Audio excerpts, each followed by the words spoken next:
Scott Dochterman. 𝗙𝗃𝗍𝗶𝗹.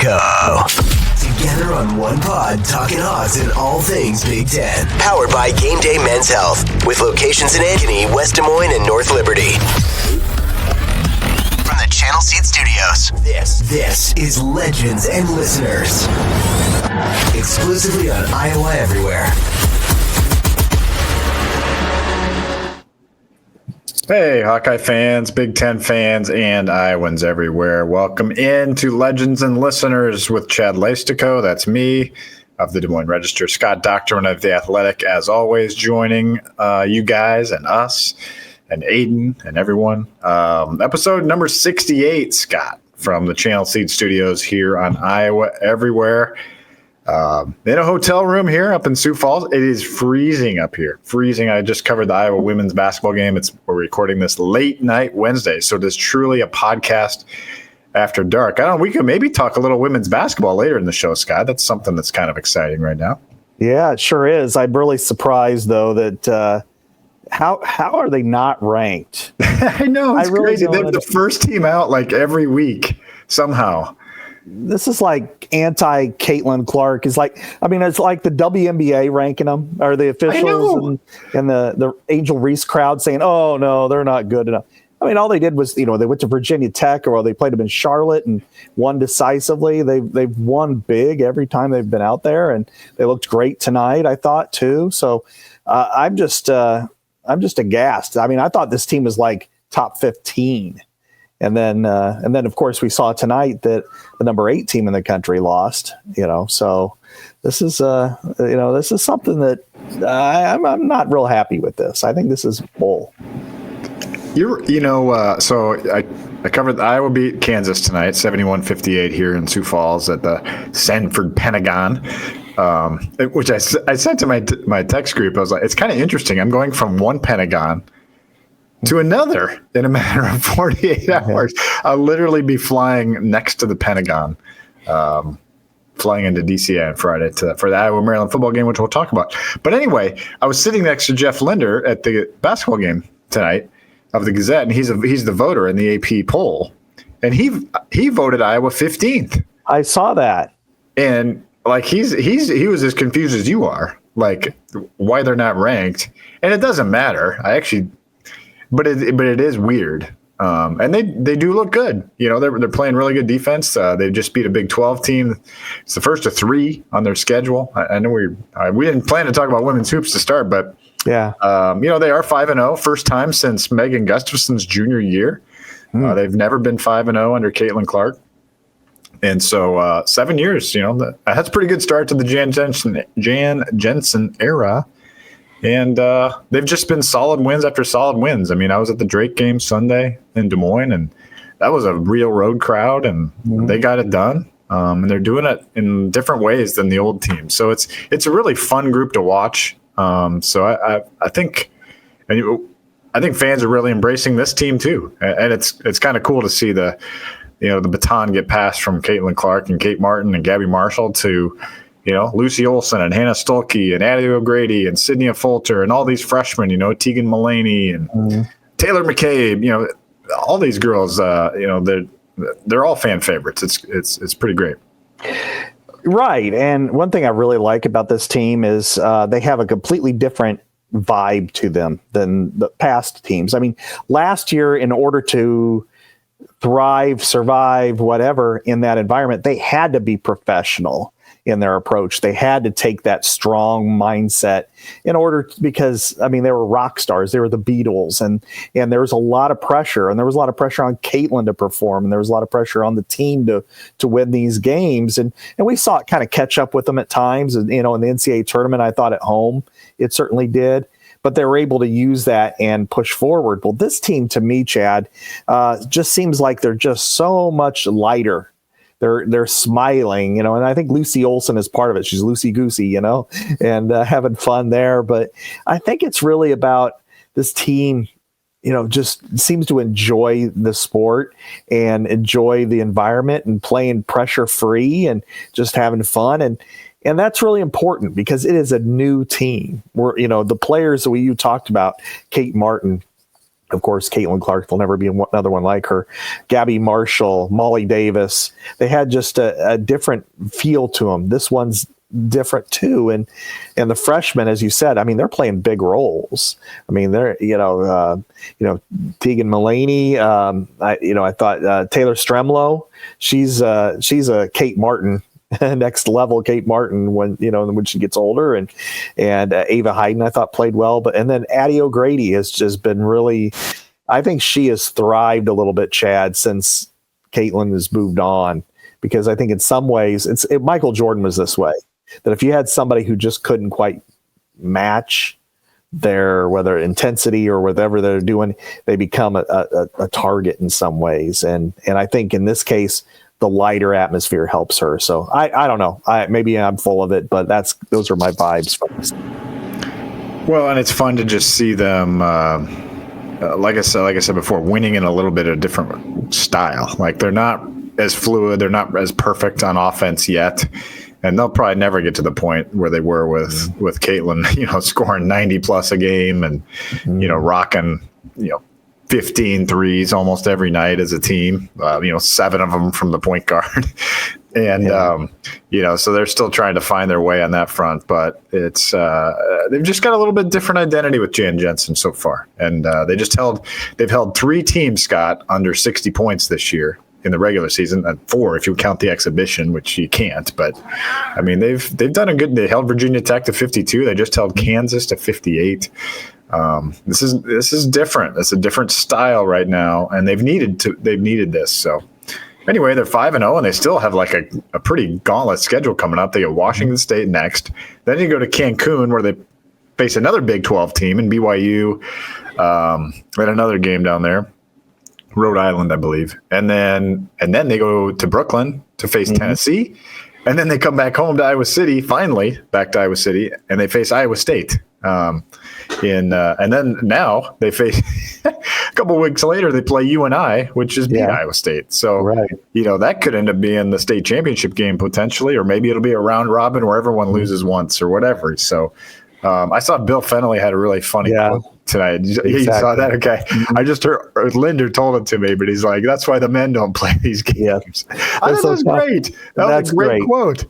I love it. Yeah. I love it because, we can ride into basketball, because I remember covering the round robins, both, mostly men for me, in the state. And I thought they were great. It was a completely different era where football ended before Thanksgiving, and then you had Thanksgiving week. And then for at least on the Iowa thing, that's when they kind of transitioned into, play. My cat is in the way, by the way, but that they transitioned into playing usually UNI and then Iowa State, and then a week later Drake, and it felt like that was kind of like the triumphant entry to basketball season, was having those those games, but not having those games and not having even the Big Four in Des Moines, it just we were at the game against Ryder on Tuesday night, and the atmosphere, it's just not the same. And I'm not saying that, they need to play Drake and they need to play UNI at home every year or whatever, but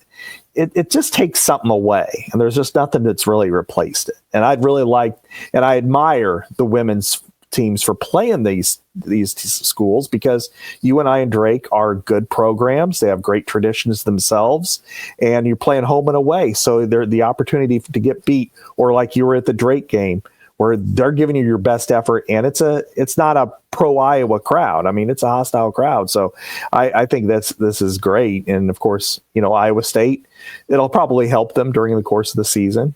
Just like I think the Drake game will help Iowa through the course of the season, no matter the result.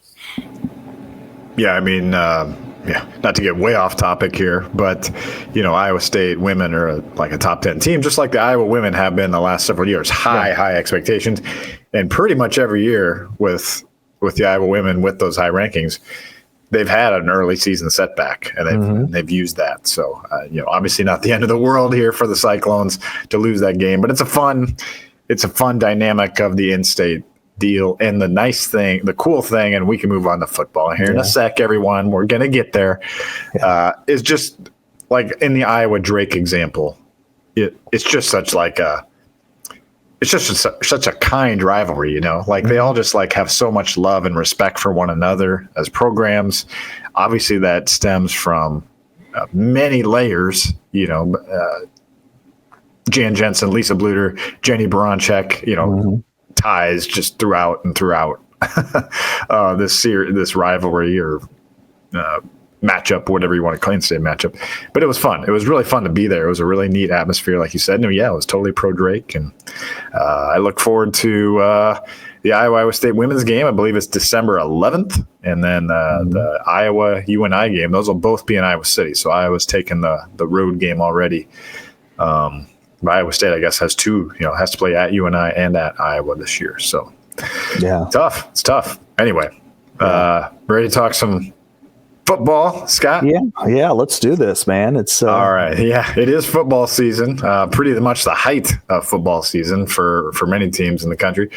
But we're going to talk a lot about quarterbacks today, Scott, both near term and long term, and then we'll see where this show takes us. But obviously, a crazy week going on here with the Iowa football program.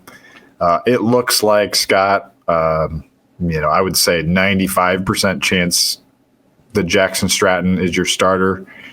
Maybe that's low. Yeah. Kirk talked about it tonight, and he said that he's going to start. Okay. Well, there you go. 100%. There you go. I missed that. But yeah, that's kind of where we had all been.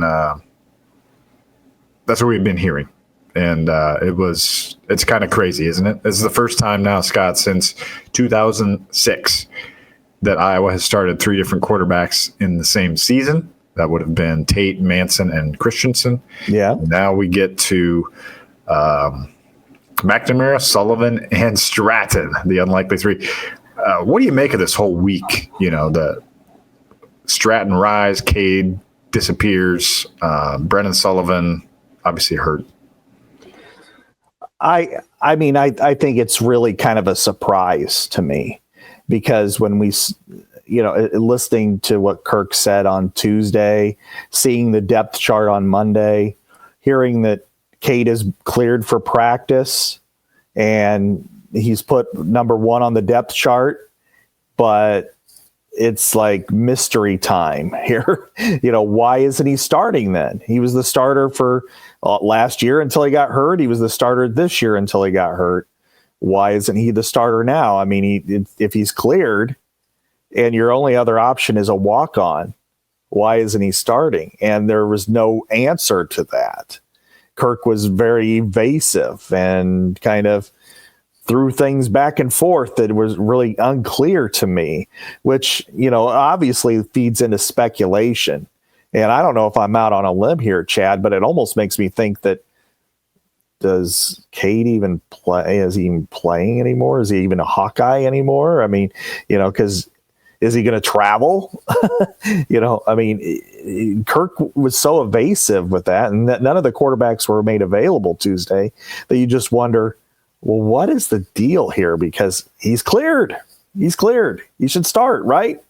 No, he was listed as number 1 quarterback on Monday, and yet nothing. So, I mean, to me, it seems pretty obvious that this is the end of the road with Cade McNamara as quarterback at Iowa, and will even be in uniform. And even so, I think, you know, there's a lot of things I could say that probably are out of line, but I wouldn't be real thrilled with Cade McNamara if I was a coach at this point. If he's cleared to play, he should play, right? Yeah, and I think I was on mute there for a second. Yeah, it is. It will be interesting to see if he travels. Let me put it that way. I think I don't know what they'll be able to say. I don't know 100% the truth, but I don't think that he is mentally ready to play. I think that's the main reason. He's just not mentally ready to play, and I don't think it's from the concussion. I don't think he's ready. I just don't think he's fit to play quarterback in the Big Ten right now. And maybe he'll talk about it sometime. Maybe he never will. Maybe he'll enter the transfer portal here in a few weeks. You know, that I think that's all on the table. Be interested to see if he travels. I think it's super notable. Two things that Ferentz said also. When you speak Ferentz, you can kind of piece things together. Marco Lainez out for the rest of the regular season. I was told. Yeah. But now he's back. And I think the reason is because they have to have somebody. They have to throw an injured quarterback out there if Stratton gets hurt. I think that's what's happening. And he didn't rule out, Sullivan's out for the regular season too, but he also didn't completely rule him out for the Nebraska game. In other words, if we have to throw him out there with one ankle, like over Kyler Girardi, then we probably will. So it is, but it's, so I don't, what do you want to know? You want to talk Stratton or a little more Cade first? I think we should go with more of Cade because I just feel like this is the most bizarre situation I've ever seen when it comes to Iowa quarterback. I mean, we've had competitions, we've had controversies, Beathard versus Rudock, or, why is Spencer still starting? Or, this is different because, is he a quitter? I mean, or does he have an issue that is really unfortunate, meaning a mental health issue, or is it a physical health issue? I don't want to speculate too much because if it is something that's beyond, it's mental or physical health, then you feel for him and you hope he gets the help he needs. If it's not, if he's cleared and he's not playing for a different reason or is not available for a different reason, then the competitor in me that still has yet to die, 30 plus years later, is not exactly thrilled with that situation or what's happening. And I don't want to go quite there yet until we know the facts, but it's not.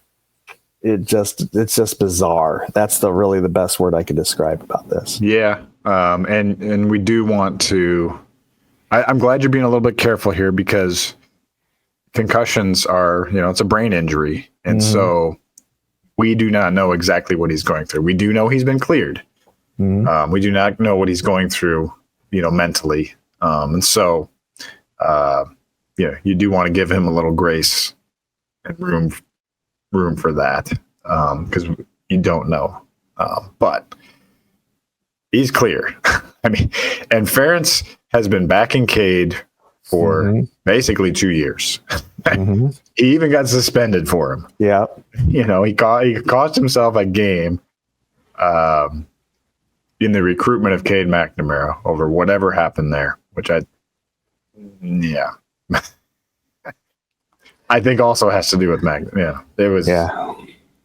It's all that whole acquisition has become very, very, I think, illuminating in terms of for Ferentz. I mean, imagine what he thought he was getting and what he ended up getting. I mean, it has gone. It will go unless he somehow magically comes back. I mean, even if he magically comes back against Nebraska and plays well, and then they win a bowl game, it's still a disappointing 2-year era acquisition for whatever they paid for him. So we don't want to bury his career yet, but it does seem like that interception against Northwestern probably was his last snap as a Hawkeye.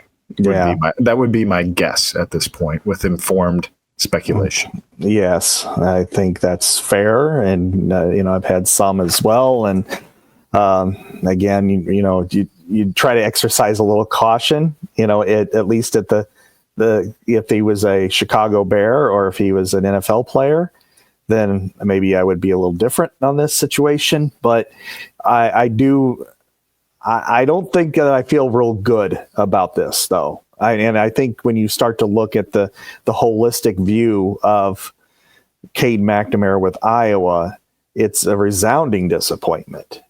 And it's not all his fault. I mean, he did get an ACL, he had a quad injury, but the performance on the field, when he has been on the field, has not measured up to what he received, the opportunity he received, let alone the finances, but we're not going to get into that.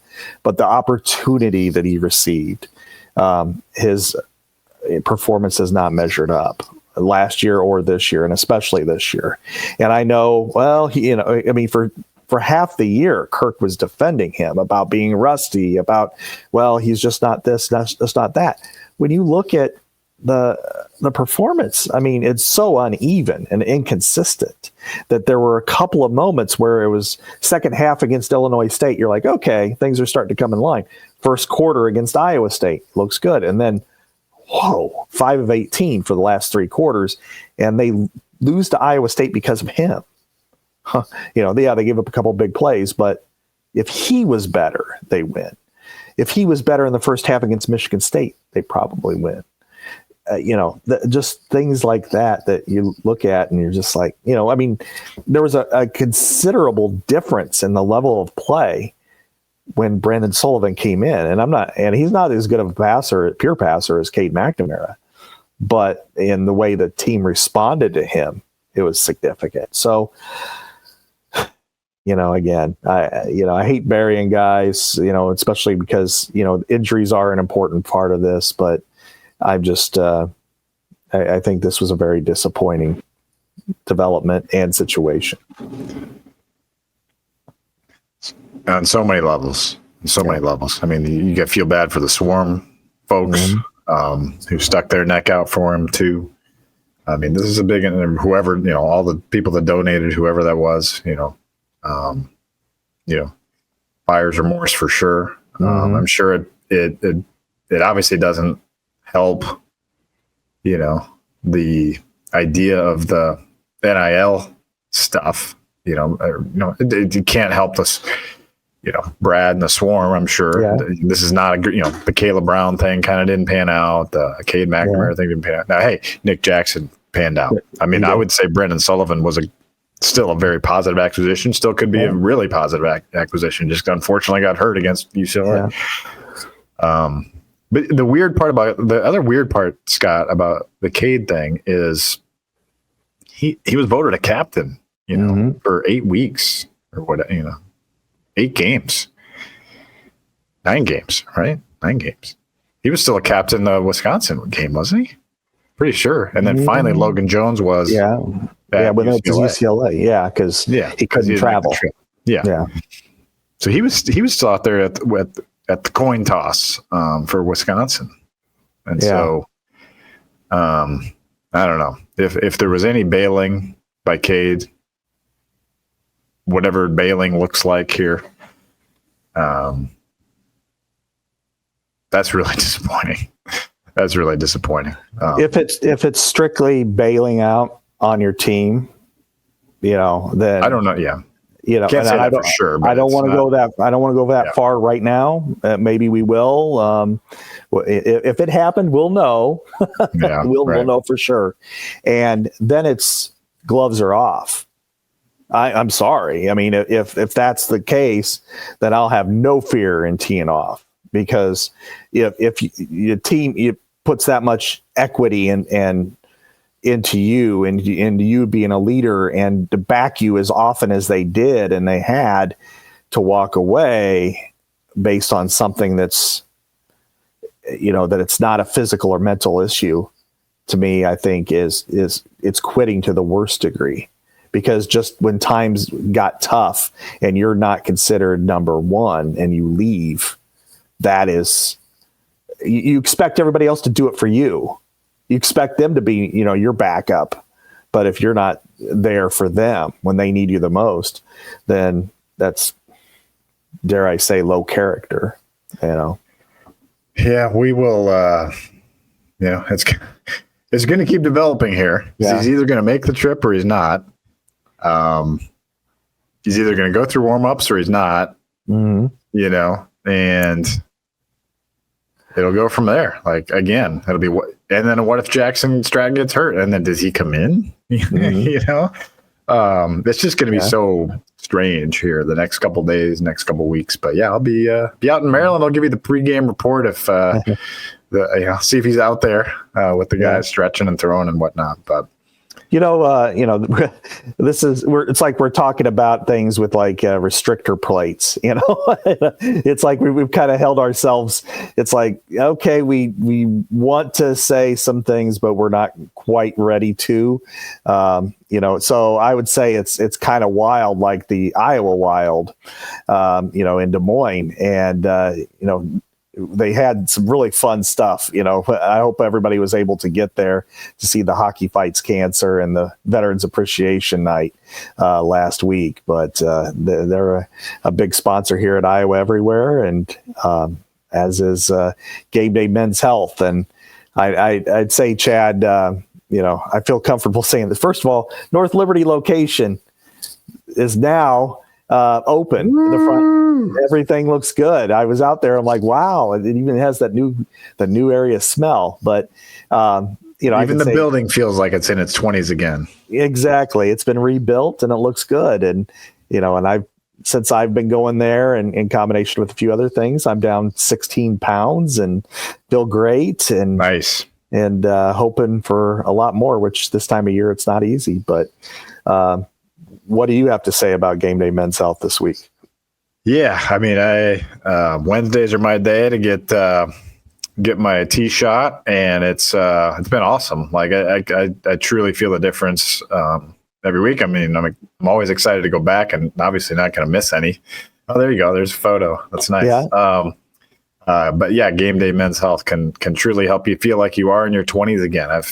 I have been more back into running for the first time really in like 3 decades, and running pretty well. Like I'm surprised like how well I'm able to do. Like I'm totally beating all my goals. And the only problem is I've got like a little knee injury right now, but that has nothing to do with my testosterone levels. So GameDay Men's Health can definitely get you right, get you back on feeling like you're in your 20s again. As we age, we lose testosterone.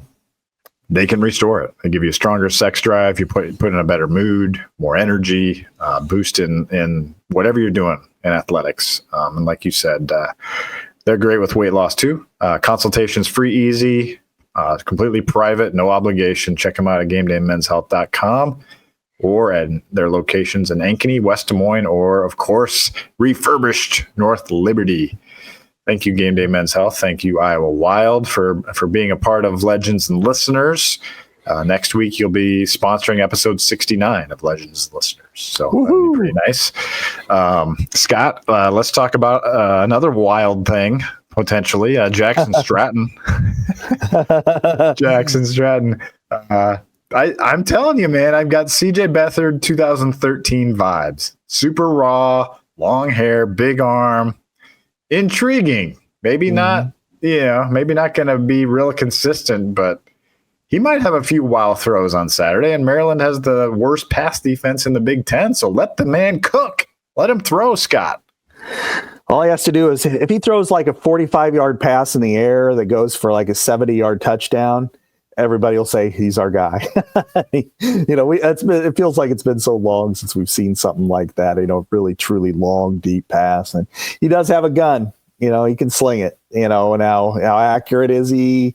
Can he get all the trains running on time? Does he make interceptions? How are his reads? That remains to be seen. And a week ago, Tim Lester's like, we're not really confident right now, but he's been able to take a lot of reps, and I'm sure they're going to have to dumb down the playbook, considerably. But you hate to say this though, and this is true.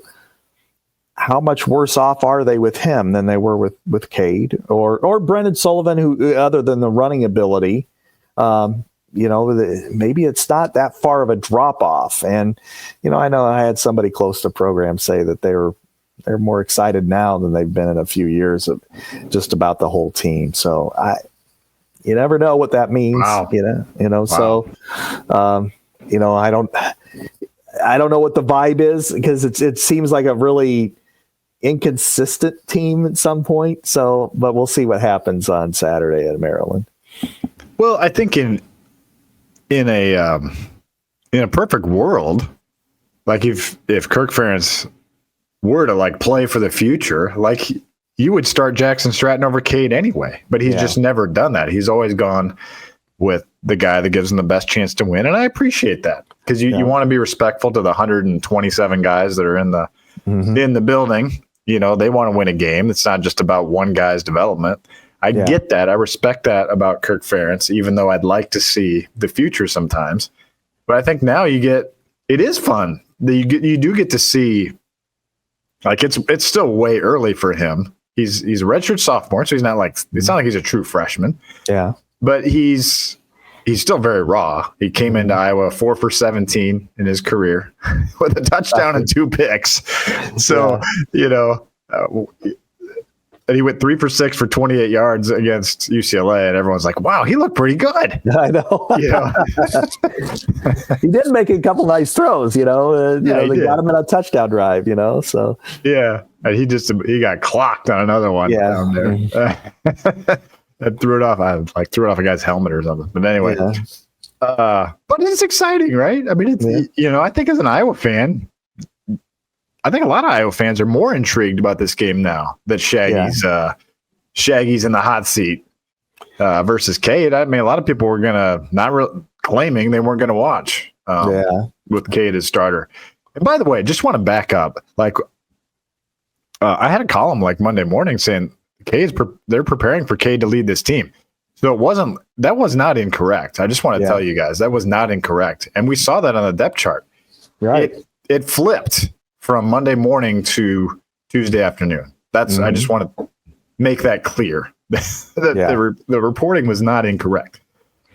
Something flipped in that time frame with Cade McNamara. And Tom Kakert, to his credit, asked, hey, was there a setback? And Kirk's like, no, not setback. Just we're not sure how effective he can be. So, you go from backing a guy for 2 years to that, and it's like, okay, it's Jackson Stratton time. It's Jackson Stratton time. Yeah, because you know that's if there is one thing that Kirk is kind of non-negotiable about when it comes to any position on the field, but especially quarterback, it's mental toughness. You know, you've got to be tough in there. Because there's going to be adversity in every single game, and no, there's no physical setback. He doesn't give him the best chance to win. So I think that's really, you know, that spells something out there. And you know, again, you know, they've had a few issues with players leaving or quitting, or, you know, the Caden Proctor situation and all that. It's been a wild year, but this one just still seems different. But I'll say this, that, you know, sometimes, you know, and Kirk's always, I've said it for a long time.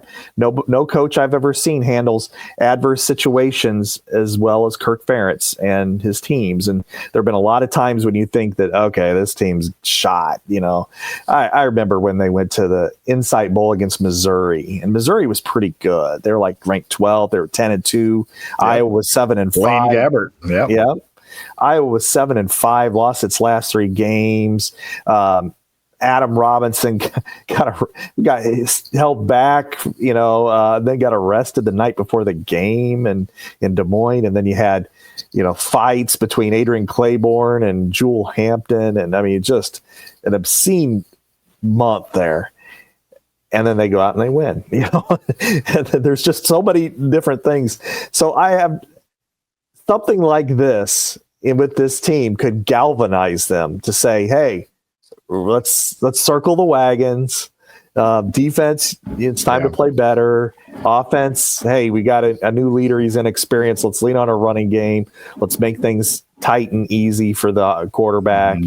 And voila. I mean, they're playing Maryland, who has some incredible talent in certain positions. And then other ones, you're just like, what are you doing? I mean, so it's basically Maryland, you know, what they've been, you know, and some days, good way to put it. Yeah. No, you got DJ Moore, or you've got Stephon Diggs, or you've got Dante Demas and Talia Tagovailoa. And then you've got, you know, Ty Felton, who's right in that category too. And Billy Edwards, who's had a great year. And then you're like, but you're 1-6 in the Big Ten. With their one win against USC. USC, I know that was a shocker, and that was, they were trailing in that game. So, I watched their Oregon game, and they didn't play bad out there. I think Oregon didn't play well. But, Oregon's had a few of those games lately. They have. Yeah. I don't know if they're going to be around very long. Yeah, we're going to have to talk about the Big Ten here. We got a really big game this week in the Big Ten. We'll have to make sure we hit that at the end. But the weird thing is, Scott, the line has not moved. I checked it before I left the state lines of Iowa. It was still 6.5. Iowa's still favored by 6. Like the Jackson Stratton news was baked into that line already. The odds makers must have. They didn't move it. And the money hasn't been moving the line like that. So your source may be right onto something that they might be feeling better. And it was on our Hawk Central show earlier Wednesday. Tyler and I were talking, and he made the point of like last year they had more adversity, and they survived it really well. Like the gambling investigations, all the injuries. Think of all the stuff that went sideways last year, and they just kept winning somehow, but they haven't this year. But I wonder if it is that. I wonder if now you're back to the like gambling, kind of the gambling feel. Like, okay, they're screwing us. Let's get out there and show them. You know what I mean? Yeah. We're getting screwed here by insert whatever. Let's go prove a point.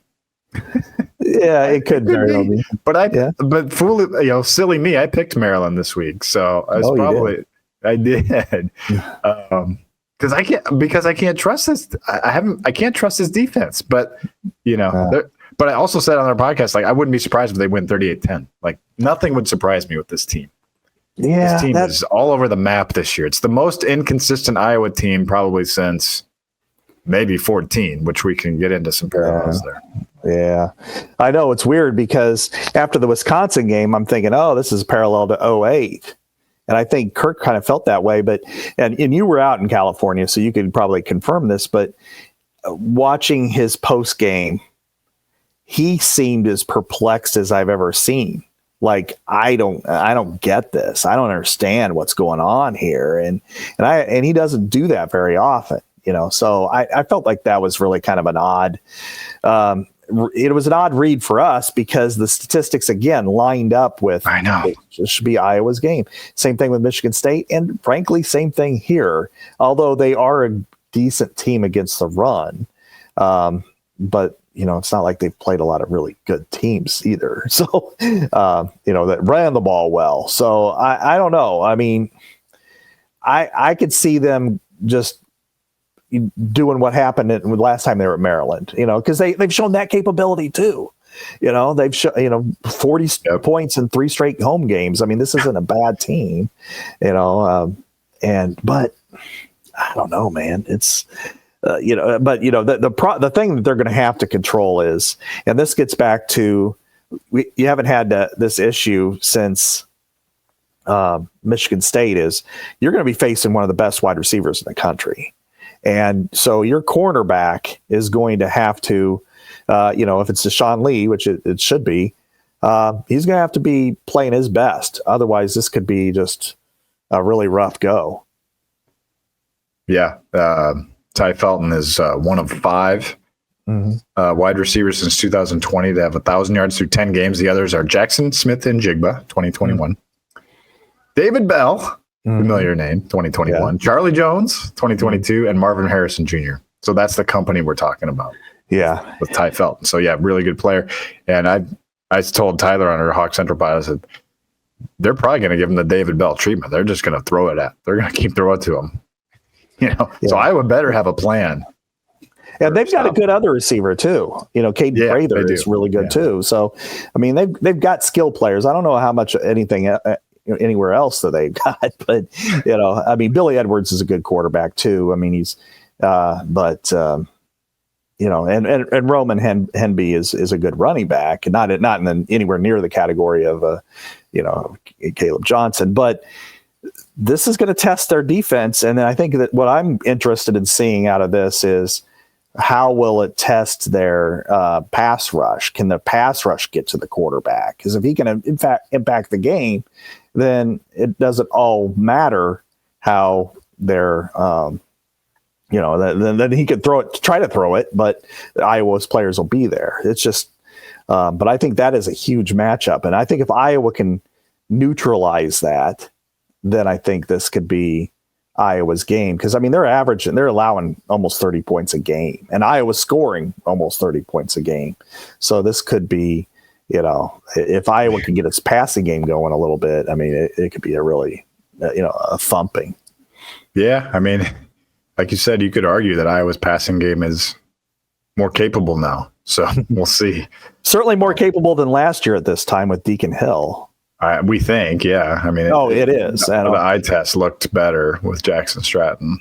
Yeah, and he's had 2 weeks of 1 reps here, Scott. Yeah, bye week in this. So I have pretty good confidence in Tim Lester, and the way Tim Lester talked about him in that Tuesday presser, and there's no way he could have known then Jackson Stratton would be starting this week.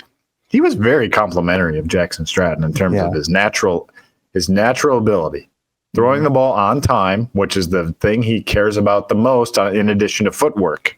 He said, we can coach the footwork, but if you have the ability to throw it on time, it's more of a sense, He keeps talking about Kirk Cousins, and you and me are big NFL guys. Yeah. And you got to respect what Kirk Cousins does with very little, he doesn't have the first round talent. Yeah. That's why he was the second quarterback the Redskins took that year. Yeah, exactly. But he's on time, man. He's on time, and he throws the ball where it needs to be. And we're not saying Jackson Stratton's, Kirk Cousins, 5,000 yard passer here, but to full circle here, it is going to be nice to get a window into what they've got with Jackson Stratton if he does start these next 2 games. And then if Brennan Sullivan comes back for the bowl game, which sounds like what they expect, then you've got both those guys for the bowl game, presumably. May the best man start there. And then at least you've got a sense of what you've got in 2025, although by then they might have a portal quarterback already. Yeah. They probably better get moving since it opens December 9th, right? So right. Yeah. Big picture though, they got to get one. I mean, that was my column after the UCLA game. They got to get one, and even more so now. Like, Sullivan's fine, but you can't just go into the season with just Sullivan and just Stratton. So. I would love to know their strategy, and we'll find out very quick, like December 9th or 10th or 11th. But which is, do they feel that Brennan Sullivan can win them football games in the Big Ten or not? If they feels like that he can, then go get, let's say a younger-ish freshman, sophomore with lots of talent that's trapped on a depth chart. Like, I'll just throw out like Lincoln Kienholz from Ohio State, who's a sophomore from South Dakota, trapped on the depth chart behind Will Howard, Devin Brown, Julian Sayin is ultra 5-star who's going to start next year over all of them. Then you go, okay, well, we'll pair those two, and maybe we'll, and this is so anti-Ferentz. I can't believe I'm talking like this, but maybe have one play some and one play, like Brennan Beer starter, but then bring in, Kienholz and let him kind of play there. Or do you say, you know what? I just don't think that he's the guy for us to win games consistently in the Big Ten. Then you go get Devin Brown at Ohio State, who's going to get passed up by Julian Sayin. But either way, they've got to hit the portal because, we've talked about it before. Their track record at that position is just an abomination. And now that it's blasted beyond recognition. Right now, when you're going to your, walked in the year as your 5th string quarterback, and and he's playing linebacker for the scout team. I mean, you wasn't even good enough to play quarterback. I don't know if he was a linebacker. I think they got him mixed up with Girardi. Yeah, I think. But I think the TV broadcast people got him mixed up. But anyway, nonetheless, he's been on the scout team. He's not got 1 reps. At all. He's not got 2 reps. And I don't even think he's got scout team reps. Mm-hmm. Yeah, I mean, So- scout team, but the weirdest part is, Chad, Reeser came to Iowa as a quarterback, at least took snaps in training camp, and then moved to wide receiver. Mhm. It's a surprise to me that he never was like moved back. Just like, hey, break glass in case of emergency, and at least take some snaps, because you've taken snaps at Iowa. Not that you think he's going to be good, but just that he's done it. Yeah. Well, he's hurt too, and my sense is that Stratton just was better. They like Stratton more, and they're like, well, we don't want both of you at quarterback, so let's move this fast guy who runs a 10-600. Let's move him to receiver, because one thing we have learned about Tim Lester, Scott, is that he's got a type, and I think that Jackson Stratton is his type. It seems like he's raw, but he likes him, and I think that's probably going to be part of this portal strategy too, because you can't just go get a guy that Lester doesn't necessarily believe in. It's going to have to be a Lester guy, and I know that it sounds like he's not on the trail in December, so. He'll be able to focus on the portal pretty much. Maybe whatever the bowl game plan is at some point, but I think portal is going to be his focus in December. So, and it should be, because signing day, signing day is December 4th. It's early this year. I feel for the coaches who are coaching in championship games that, oh, by the way, you've got to stop your preparation for a big game that could send you to the playoff to sign recruits in the middle of that week, which is just, to me, I'm just floored by it. I mean, it's almost as dumb as letting the portal open for men's basketball after the first weekend of the NCAA tournament. It's just like, what?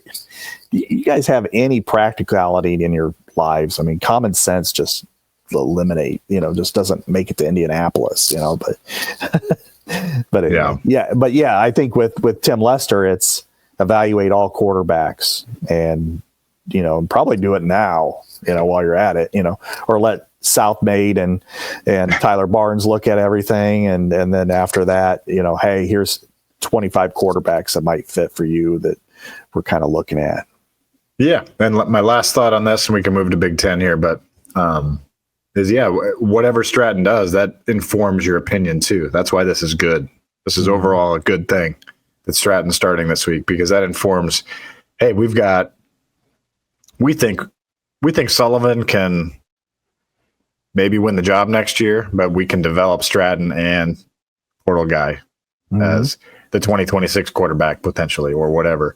Or maybe Stratton is good enough to compete for the job next year. We don't know. And then they still would need someone else. I mean, Stratton will be a junior next year, so it's not like he's he's not got forever. So we're not talking about a true freshman here. Right. Anyway, good time. If you're sick of the quarterback stuff, you can grab a bottle or a pour, but you can grab the whole bottle of Steeple Ridge bourbon if you like. Steeple Ridge is a perfect Christmas gift. It's not too early. Start thinking about that stuff. Yeah. So give yourself or your loved ones a high quality, delicious drinking, award-winning farm to bottle craft bourbon. And if you don't find glorious Steeple Ridge bourbon at your grocery store, ask for it by name. Also, one game left, and it looks like it's gonna be really cold against Nebraska. So you may want to have that to warm up here, but warm up your insides before that 6:30 p.m. Black Friday game. I've seen during. Yeah, might as well. Bring the flask. Bring it in. They're not gonna frisk you. Yeah. Get it through the detectors. Yeah. Thank you to Steeple Ridge Bourbon, very trusty sponsor here of Legends and Listeners, Scott. And man, what a huge game this week in the Big Ten. Indiana, Ohio State. I'm kind of getting tired of, I don't know. Like, you and I are on the same page, I think. Like, we both think Indiana's for real. And I don't think if they lose to Ohio State, they should be out.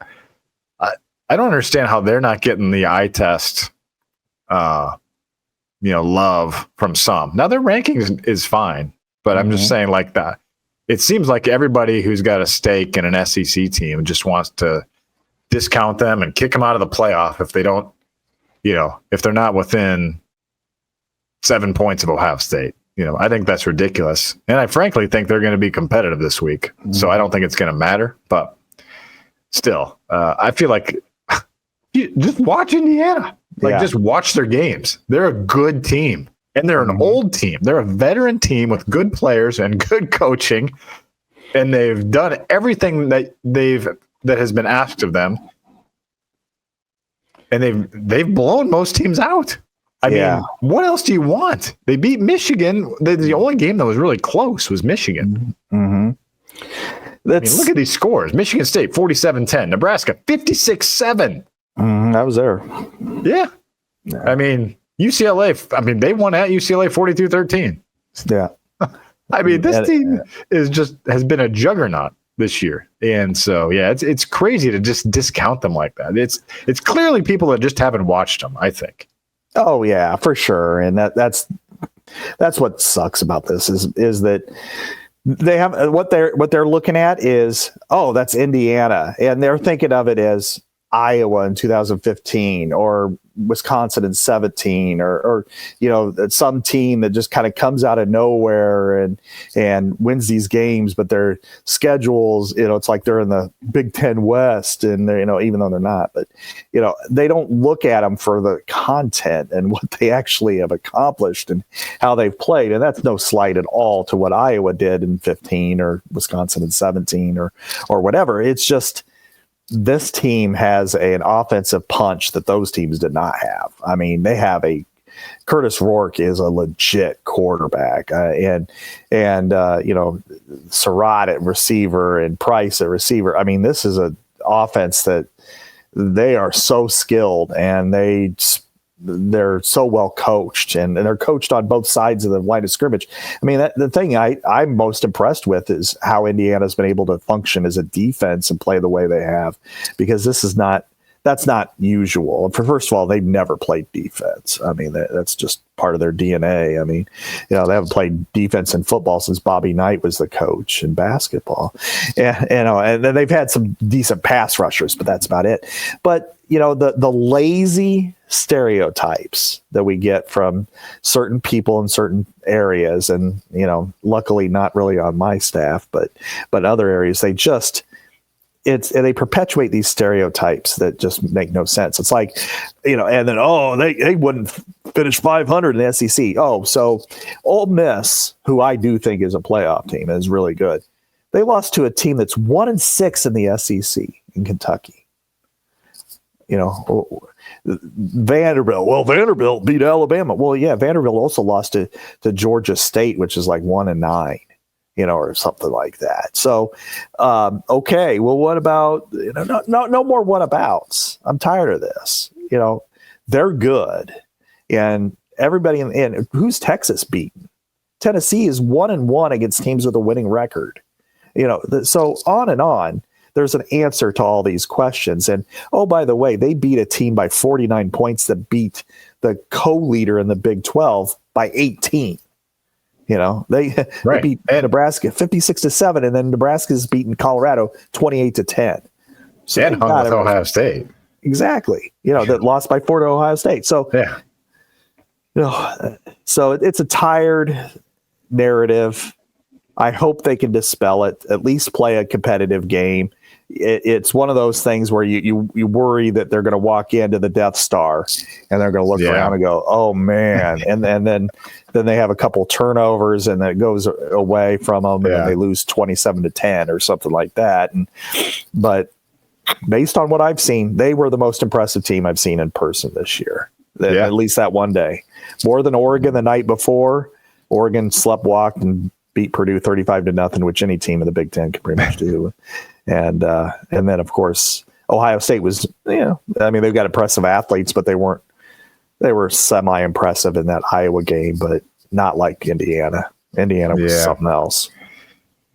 It'd be great if Indiana won. I'd just like to see Indiana win just to get, and then I'd love to see an Indiana-Oregon game. I think that'd be a really good game. So I would just hate to see Indiana get left out at 11-1 with what they've put together. I do. If you just look at if you look at Texas's schedule and compare it to Indiana's, it's identical basically. I mean, right. And Texas has a loss. So I had to do blind resumes. That's what I spent my entire day Tuesday, which is why I didn't go to Kirk Ferentz. And I went through all these statistics and all these numbers and stuff. And yeah, Indiana still has probably the lightest resume based on strength of schedule. But is it their fault that but they're unbeaten? They're still undefeated. Right. They're undefeated. Those other teams have lost games. And is it their fault that they played last year's champions or last year's finalists for the CFP, and neither one of them are that good? One's 6-5, and one's 5-5. I mean, it's not their fault. You know, their schedule was stacked. It was just, you know, they blew them out. And, so I don't know. I don't know what'll happen. I mean, I fear that it's going to be Ohio State big, but Indiana's got a team and they got a coach that I think they can. Even if they hit some adversity, I think they can still bounce back and be competitive in that game. Yeah. It sucks that game is going on at the same time as the Iowa game, so I won't really get to watch it. 2:30 on CBS, Penn State at Minnesota. Kind of interesting little spot for Penn State. Minnesota's a little feisty. If Penn State loses that, they're probably out, right? They are on the borderline. I mean, you know, they'll be in that same discussion with, you know, take your pick from the SEC, a Tennessee, or, you know, Tennessee's the odd team out now, based on the 5 teams from the SEC. And, you know, you're kind of looking at 4 spots. Texas only has 1 loss. So Texas is probably the team that, you know, if they beat A&M and whoever they're playing this week, Kentucky, they should beat Kentucky, but at A&M, then they're probably in no matter what. But, Georgia and Alabama have incredible resumes, and they deserve to be there. And then you have Ole Miss and especially Tennessee have some warts. I think they're very good teams, but I think that's the category that they'll get into. Like if Tennessee finishes 10-2 and Penn State's 10-2, then they're going to get compared pretty heavily. And I think this is a very tough game for them. Minnesota, as we saw in the first half against Iowa, was very good. Second half, they played their worst half of the year, and Iowa forced them to play the worst half of their year. But you know what is kind of sad, Chad, is a few weeks ago we were like, yeah, even if Iowa would have only lost 2 games, they probably have been out.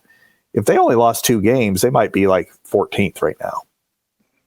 You know, if they would have beaten Michigan State and UCLA, they would have been in the conversation, because their strength of schedule is really high. I mean, they are the best 4-loss team in the country. It's just okay, you know. I'm the best. You know, let's have a parade. Yeah, exactly. It's like I'm the best guy without a car in you know, in the Indianapolis 500. But you know. So anyway, but. Couple other games here, Wisconsin, Nebraska, with some implications. Obviously, that's a 2:30 BTN game on Saturday. So yeah, Nebraska still needs a win to get bowl eligible. So if they lose that one, they're favored by 2.5 at home against the Badgers, who just fired Phil Longo. There's a lot of drama going on there. Then with the Luke Fickell stuff, wow, that was wild, wasn't it? Yeah, he says it doesn't matter who calls plays. He just fired his coordinator. It doesn't matter who calls plays. We'll just collaborate. Yeah. Let's collaborate. Let's all get on the headset between plays and hash it out, you know.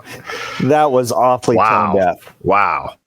That was as tone deaf as anything I've heard in a long time.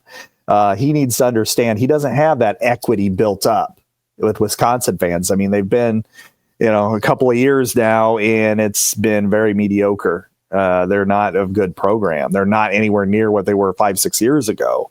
And he fires his offensive coordinator that he brought specifically to run this offense that hasn't worked. And so his whole philosophy is FUBAR.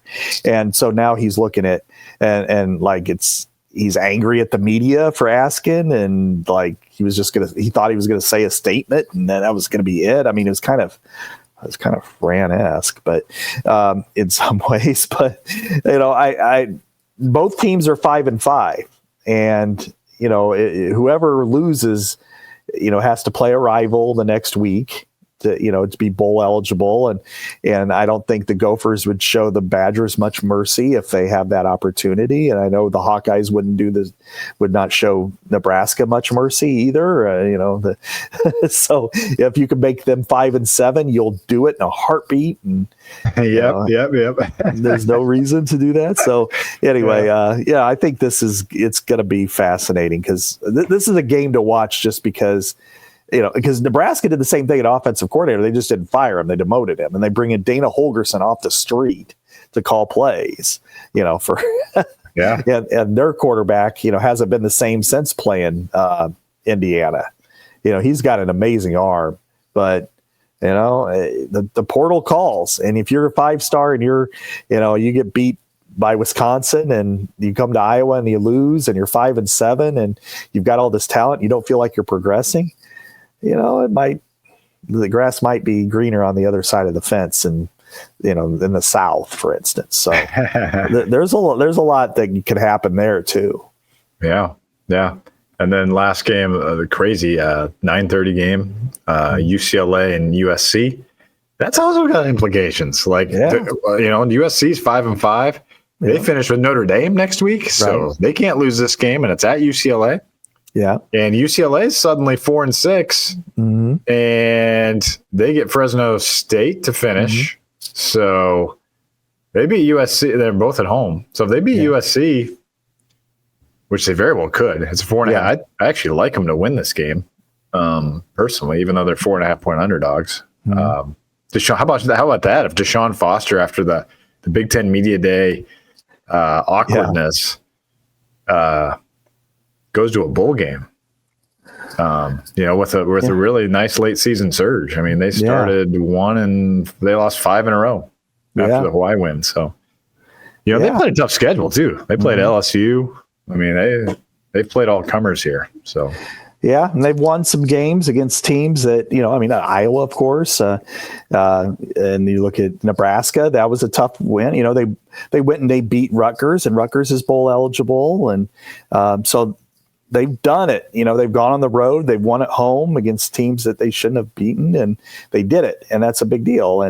And so I think they've had a decent enough first campaign. But if they could beat their rival and get to 5-6, and then I would expect them to beat Fresno. Fresno's it's not a good Fresno team. They're like 5-5 right now. So if they were able to do that, and USC is a weird team too, because they played really well at home and really poorly on the road. It's not that far away, so I don't know which this counts as, but Pasadena from downtown Los Angeles or South Central Los Angeles isn't that far, but I could see them beat Notre Dame too, for that matter, because I could too. You're right. I wonder if Notre Dame's out. Would Notre Dame be out? They'd probably be out then, right? They'd have to be after losing to Northern Illinois. Yeah. I mean, and they're 6-5 now, Northern Illinois. So they're, they're bowl eligible, so that helps them. But still, that might be the worst loss by a playoff team. Yeah, that or Kentucky. Yeah. Although Kentucky almost beat Georgia too. Yeah. Well, I mean, Kentucky's fully 4-6. Yeah, that's true. They're not. They'd have to beat Texas and Louisville, which they could beat Louisville, but I don't think they could beat Texas. But yeah, this is it's a fascinating week. And then we got Friday night football, Purdue and Michigan State. Purdue has just been an absolute disaster. I mean, take your pick on disasters, and it's right up there with the Titanic or Amelia Earhart's plane going somewhere. I mean, oh my God, here we go. All right, so I had Iowa losing 24-23. Sounds like you're more confident. You think Iowa wins? Yeah, I think it could go either way. I know. I'm just not sure. I'd probably go with. I'll go with Iowa. Okay. What the hell? I think they'll win decisively. I think they'll win 34-14. Just like 34 for Shaggy. Yeah. Shaggy. And everybody's going to want to throw a parade for him when he comes back. Oh, he's our starter. He's our guy. Yeah. I think they win big. I think Iowa fans are jaded enough to know they're not going to buy in after one game. But they deserve to be excited. If something happens with Shaggy and he has a good game, you should be excited because That would be pretty. That'd be a pretty cool story. A walk-on leads you to a victory. Is he the next Aiden? Yeah. Is he the next Aiden O'Connell? That would be, that would be a heck of a story. But I wouldn't bet on that one for now anyway. Exactly. Okay, great show. I still got more writing to do. So you guys will be consuming this Thursday morning. Thank you, Scott. As we close down Wednesday night, for Scott Dochterman, this is Chad Leistikow, Legends and Listeners, back with you. I don't know. We'll figure it out next week. Yeah. We'll figure it out with Aiden because we probably won't air on Thanksgiving. Maybe we will. I don't know. But we'll let you know. We'll be here from the Channel Seed Studios as always, only on Iowa Everywhere.